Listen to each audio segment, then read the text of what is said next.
Hey guys, what's happening? Today we're going to be adding and subtracting mixed numbers. Everything that you've learned in 5th grade with fractions, you're now going to put into practice. So we haven't added and subtracted any mixed numbers yet, but we're going to do that today. So if you've got your book, open it up to 215. I'm going to do problems 1 and 2 and 4 and 5 for you. So looking at these fractions, you can tell when you're adding and subtracting mixed numbers, you always start with the fraction. Don't start with the whole number. So we cannot add these fractions until we give them the same bottom number, which is going to be 6. So to get that, you may want to think about what's the LCM, or the least common multiple of 3 and 6. That would be 6. So I've already done a little bit of work. This fraction just stays the same, 4 over 6. I multiplied both of those numbers by 1. This one up here is going to get a new bottom number of 6. 3 times 2 equals 6, so 1 times 2 equals 2. So now we can add those. What is 2 6? We've got two brand new fractions, but they're equivalent. 2 6 means the same thing as 1/3, and obviously 4 6 still stays the same. So now we're going to be able to add these fractions. Add your top number and your other top number. 2 plus 4 is 6. And then bottom number always stays the same. So I have 6 over 6, which we know that equals 1 whole. All right, so now all you have to do is just add your whole numbers, which is going to be 4 plus 2, which is 6. Now you just end up adding those two whole numbers.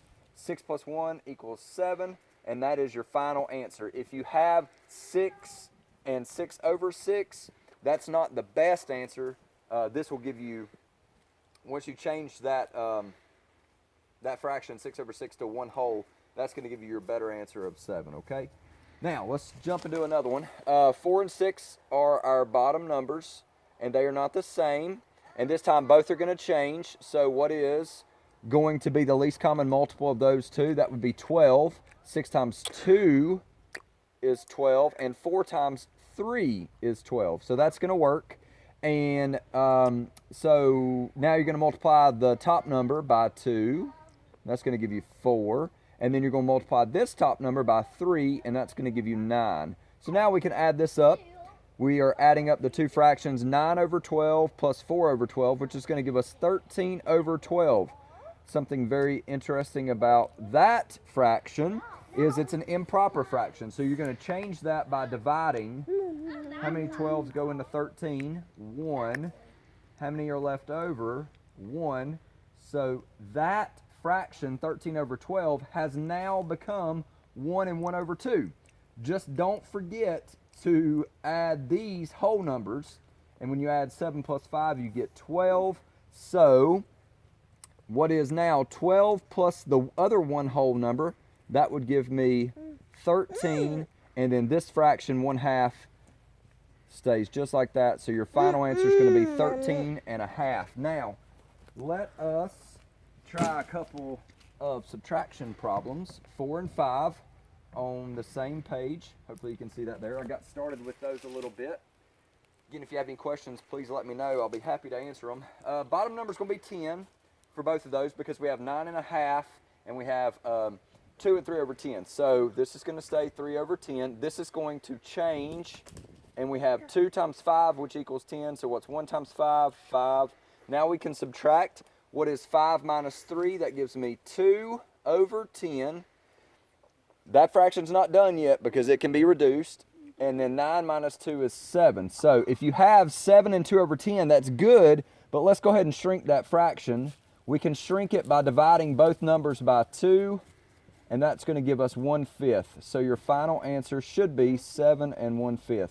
Now, problem number 5. We have 8 and 11 over 12. Minus 4 and 2 over 8. The bottom number is going to be 24. 8 times 3 equals 24, and 2 times 3 equals 6. Then up here, 12 times what? 2 equals 24, so 11 times 2 equals 22. Now we can subtract these two fractions because they have the same bottom number, same denominator. What is 22 minus 6? Well, I'm going to make that a 1, make that a 12. And 12 minus 6 is 6.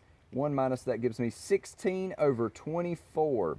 And then I'm going to go over here to my whole numbers. 8 minus 4 is 4. This is a good answer, 4 and 16 over 24, but it can be reduced. What can it be reduced by? I think we can shrink this fraction by, let me see, I think 8. So we're going to divide them both by 8. 16 divided by 8 will give me 2. 24 divided by 8 is going to give me 3. And so I'm going to put that fraction with that whole number. And my final answer, checking my book, make sure I'm correct. Yes, 4 and 2 over 3. Adding and subtracting mixed numbers with Mr. Swaim.